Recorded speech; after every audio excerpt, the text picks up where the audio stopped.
que j'ai compris de ma première participation à cet atelier, que c'est un jeu de confiance. Plus qu'on se montre confiante, plus que ça a de l'impact sur l'agresseur, puis c'est un acte protecteur aussi. À l'avance, tu cries et tu pousses, mais bien sûr sur le... C'était la première fois que je me suis fait agresser. Je marchais sur la rue à côté de chez moi, puis d'un coup, j'ai croisé une femme.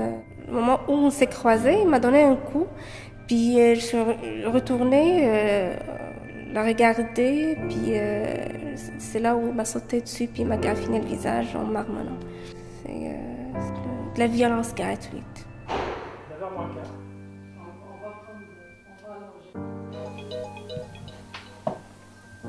Justice Femmes, bonjour. La raison d'être de cet organisme, c'est de lutter contre toute forme de discrimination, d'islamophobie dans toutes les sphères de la société.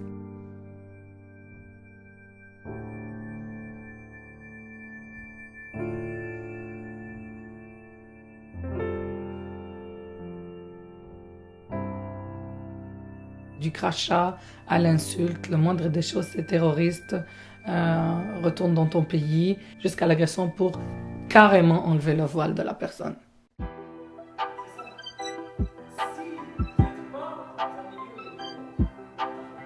Un des services que l'organisme a pensé à offrir quand on a vu les cas se multiplier d'agressions dans les rues, c'est de les ramasser ensemble dans un atelier d'autodéfense, mais qui n'est pas traditionnel comme les cours d'autodéfense qu'on voit à l'extérieur.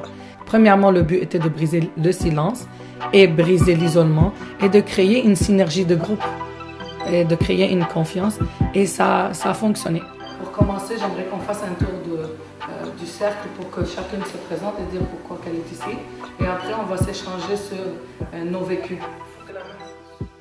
Quelques jours après l'événement, je n'étais pas capable de sortir toute seule puis marcher sur la même rue tellement que ça m'a affectée.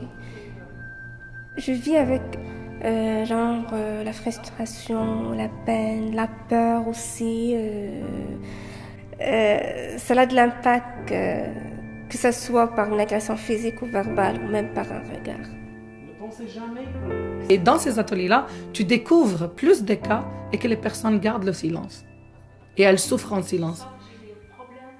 Mais les femmes sortent après un atelier de 3 heures, déjà avec plus de confiance, plus de technique.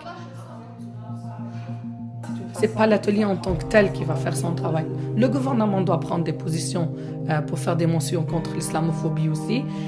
La police doit travailler aussi en conjointement avec les organismes de défense des droits de la personne. C'est un travail commun avec tout le monde. Je ne pense pas que toute la société montréalaise ou québécoise, canadienne est islamophobe. Au moment où il y a un événement dans le monde, ça affecte l'image des musulmans partout. Si j'y pense tout le temps, je ne serai jamais capable d'entretenir une vie normale. Je serai tout le temps emprisonnée de la peur. Que j'essaie le maximum de voir le côté positif des choses, puis diffuser moi-même l'exemple positif pour les autres.